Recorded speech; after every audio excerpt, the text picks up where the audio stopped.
Hello नमस्कार, welcome to inculcate learning. तो मैंने कल जो है वो एक दो क्वेश्चंस डिस्कस किए थे आपके साथ एक वीडियो में कि कौन कौन से क्वेश्चंस आप चैलेंज कर सकते हो। तो उसके बाद काफी सारे बच्चों के मेल्स जो है वो आए कि क्या ये वाला क्वेश्चन कर सकते हैं या ये नहीं कर सकते हैं वगैरह वगैरह। ठीक है, सो उसी से रिलेटेड एक बार कंप्लीट जो है जो अब तक आपने मेल किए हैं उन क्वेश्चन को मैं डिस्कस कर रही हूँ कि आप किस चीज को चैलेंज कर सकते हो और किस चीज को चैलेंज नहीं कर सकते हो। Okay, paper one paper two जो है एजुकेशन के क्वेश्चन है, प्लस उसी में जो पेपर वन आया था उसके क्वेश्चन है। तो इट्स लाइक जो जिन बच्चों ने एजुकेशन का पेपर दिया था उनके लिए ये वीडियो ज्यादा हेल्पफुल है। ओके जी, सो कौन कौन से क्वेश्चन आप चैलेंज कर सकते हो उनको डिस्कस करेंगे। This is presented by me Raveena. Videos informative लगे तो इनकलकेट लर्निंग को लाइक शेयर सब्सक्राइब जो है आप कर सकते हैं। It's absolutely free.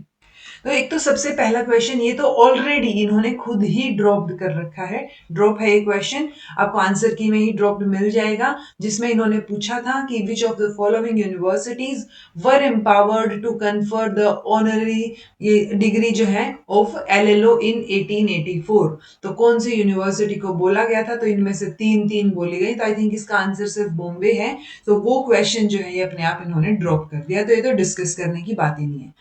पहला क्वेश्चन जो आप चैलेंज कर सकते हैं, जो डिस्कस करना है अपने को, वो है कि ऑफ द ये पेपर वन का क्वेश्चन है, of the new university setup between 1920 to 30 एक प्योरली एफिलिएटिंग यूनिवर्सिटी वाज। तो देखो टेक्निकली अगर आप देखोगे तो इन्होंने ये क्वेश्चन आईडी है इसकी, इस क्वेश्चन आईडी में ये आंसर है इसका, यानी कि थर्ड ऑप्शन इसका आंसर है। इन्होंने पटना आंसर दे रखा है। बट अगर हम इंफॉर्मेशन देखें तो नागपुर यूनिवर्सिटी 1923 में एस्टेब्लिश हुई है, लखनऊ यूनिवर्सिटी 1920 में, पटना 1917, रंगून यूनिवर्सिटी जिसको रीनेम करके यांगन यूनिवर्सिटी कर दिया, म्यांमार में है ये 1878 में हुई है, जो कि उस टाइम पे मतलब एक कॉलेज की तरह पे एफिलिएटेड थी कैलकाटा यूनिवर्सिटी से, क्योंकि तब तक तो सारा एरिया ही था ना, सारा एरिया मिक्सअप ही था वहां पर। ओके, सो ये चीज ऑब्वियसली डेफिनेटली आप इसको चैलेंज कर सकते हो। नागपुर इसका आंसर रहेगा, क्योंकि 1920 से 30 के बीच में पूछा है। सो 20 में हम आई थिंक लखनऊ को भी कंसीडर नहीं करेंगे। सो एक ही बचता है अपने पास, नागपुर आंसर बचता है, जो कि सही है टेक्निकली।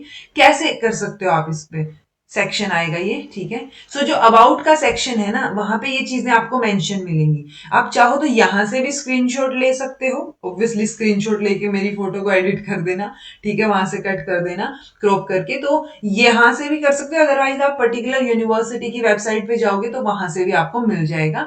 इन चीजों को आप एक पीडीएफ फॉर्मेट में डाल सकते हो कि अच्छा ये सारी चीजें जो है वो आपके लिए प्रूफ है।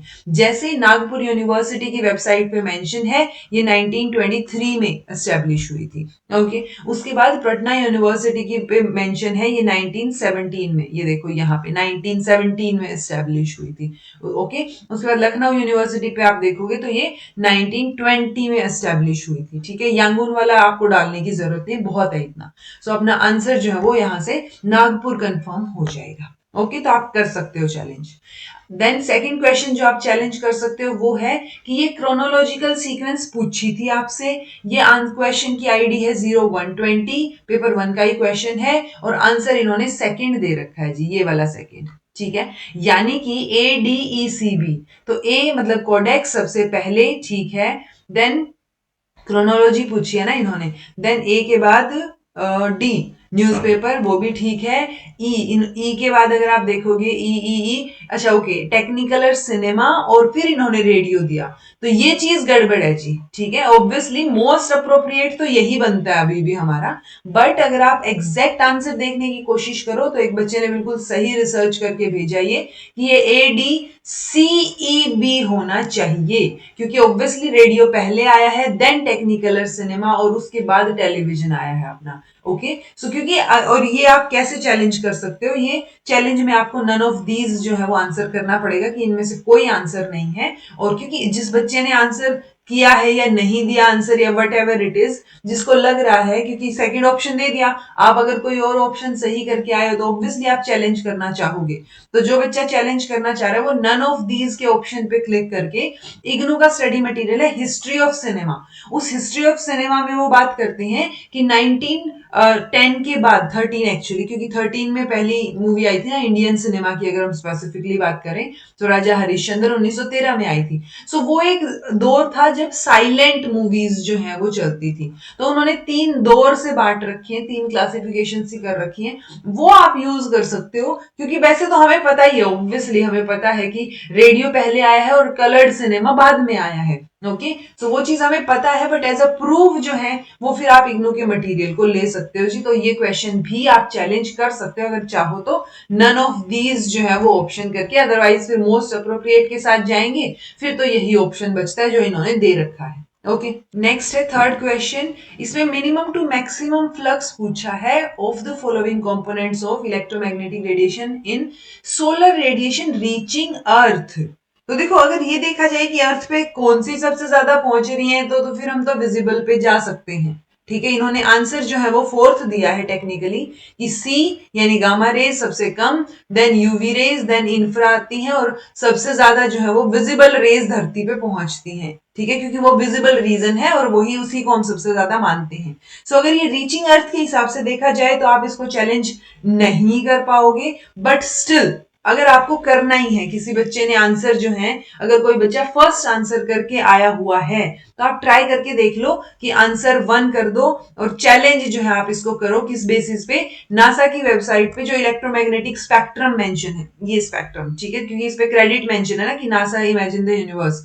सो ये जो मेंशन है उस बेसिस पे आप कर सकते हो कि gamma, then UV, then visible, then infra. लेकिन वो पागल तो है नहीं, उन्होंने ये रीचिंग अर्थ जो बोला है ना, क्योंकि धरती पे जब हम बात करते हैं तो मैक्सिमम जो है वो विजिबल रेज पहुंचती है, ना कि इंफ्रारेड। ओके, सो आंसर इन्होंने सही दे रखा है, बट स्टिल कोई बच्चा चांस लेना चाह रहा है कि पैसे का चक्कर नहीं है, और आप चांस लेना चाह रहे हो और आप आंसर 1 करके आए हुए हो, वो भी इस स्पेक्ट्रम के बेसिस पे, कि आपने इस स्पेक्ट्रम के बेसिस पे gamma, UV, then visible, then infrared, ये सीक्वेंस में आंसर लगा रखा है, तो आप एक बार करके देख लो। ठीक है, बाकी ठीक है, क्योंकि विजिबल रेज ही मैक्सिमम धरती पे पहुंचती हैं। ओके, देन नेक्स्ट, अच्छा इस बेसिस पे आप कर सकते हो, आप चाहें तो इसका स्क्रीनशॉट भी ले सकते हैं। एक सेकंड क्लियर कर देती हूँ मैं। ओके, चलो नेक्स्ट है जी, अरेंज द सीक्वेंस। हाँ, ये क्वेश्चन अपने पेपर 2 का है, ये तो मैंने आपको लास्ट क्लास में भी बताया था, लास्ट वीडियो में, कि आप फ्लेंडर इंटरेक्शन एनालिसिस,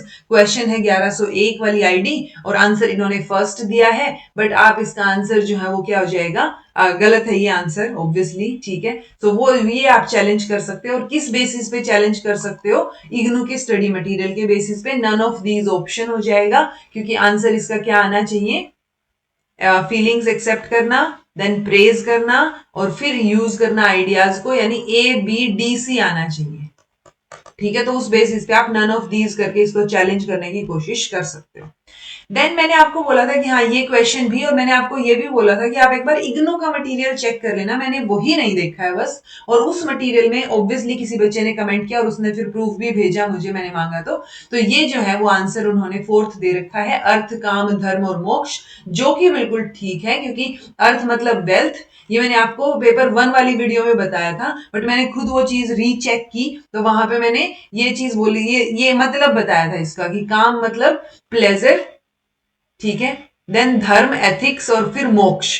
तो सबसे पहले आप वेल्थ पे फोकस कर रहे हो, देन आप प्लेजर पे, देन आप धर्म पे, और देन मोक्ष पे फोकस कर रहे हो। तो इन्होंने आंसर तो फोर्थ सही दे रखा है, इसको आप चैलेंज नहीं कर पाओगे, ये है इग्नू का मटेरियल। किसी बच्चे ने अभी भी पूछा कि मैम कर सकते हैं क्या, नहीं। तो फर्स्ट 3 जो है वो अर्थ, काम, धर्म, इसको त्रिवर्ग भी बोलते हैं, ये भी ध्यान रख लेना, पता चले कल को पूछ लें। ओके, सो ये जो है इन्होंने ये पुरुषार्थ जो है अर्थ, काम, धर्म और मोक्ष इस फॉर्म में दे रखे हैं। ऑल्दो इन्होंने भी लिखा नहीं है हायरार्की वाला, बट स्टिल पॉइंट ये वही, फर्स्ट से लेके फोर्थ प्रिंसिपल जब इन्होंने बोल दिया तो वो सीक्वेंस ऑटोमेटिकली हो गई। और अगर हम लॉजिकली भी देखें तो अर्थ मतलब वेल्थ, काम मतलब प्लेजर, फिर आप एथिक्स और धर्म का सोचेंगे, और फिर आप मोक्ष का सोचेंगे। ओके, देन एक बच्चे ने ये क्वेश्चन भी भेजा कि क्या इसको चैलेंज कर सकते हैं, क्योंकि इन्होंने आंसर दे रखा है फोर्थ, और वो बच्चा चाह रहा है आंसर हो ये वाला, क्योंकि वो ये लगा के आया होगा।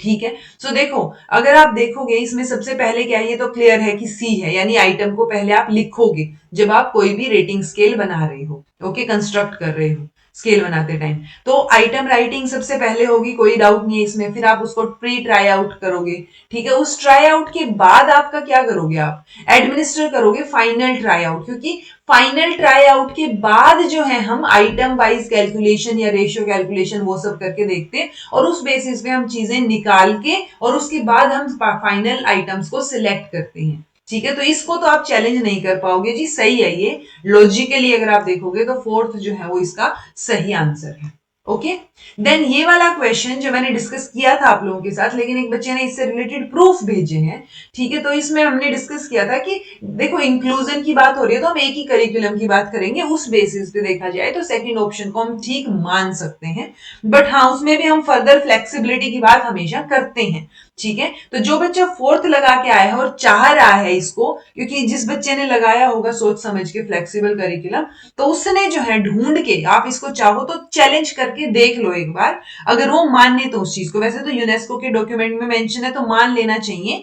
ये उस बच्चे ने जो है यूनेस्को के डॉक्यूमेंट को पूरा भेज के मुझे, मैंने वहीं से स्क्रीनशॉट लिया है, फ्लेक्सिबल करिकुलम की बात की है उन्होंने, एजुकेशन सिस्टम की जब बात की है। ओके, और दूसरा यहां पे भी मेंशन है कि it is important therefore that the curriculum be flexible. तो मैंने आपको बताया था ना कि हम ऑब्वियसली एक जगह लेके आने की बात कर रहे हैं, बट उसमें भी फ्लेक्सिबिलिटी हम चाहते हैं। ओके, तो ये चीज इन्होंने एक्सप्लिसिटली यहां मेंशन कर रखी है।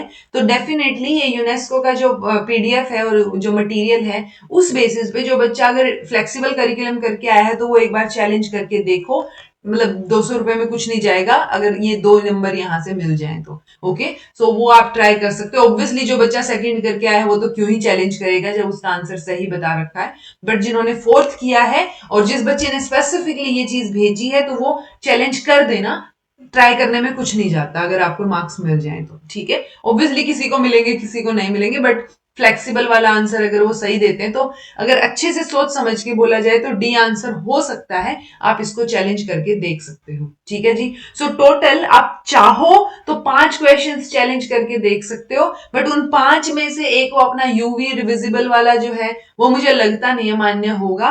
बाकी चीजें पे ट्राई किया जा सकता है, इस पे तो एटलीस्ट ट्राई किया जा सकता है। जब यूनेस्को का डॉक्यूमेंट हमारे पास है तो चल जाएगा, ठीक है जी। सो ये थे सारे के सारे क्वेश्चंस जो मैंने आपको क्लियर आउट कर दिए हैं। मैं कल से इसी चीज में लगी हुई थी जब से मैंने वीडियो अपलोड की थी।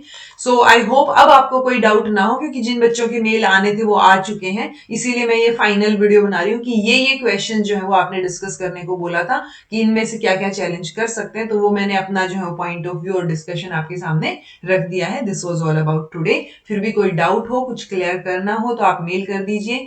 किस पे? Inculcate Raveena, inculcate RAVINA Raveena @gmail.com, ठीक है।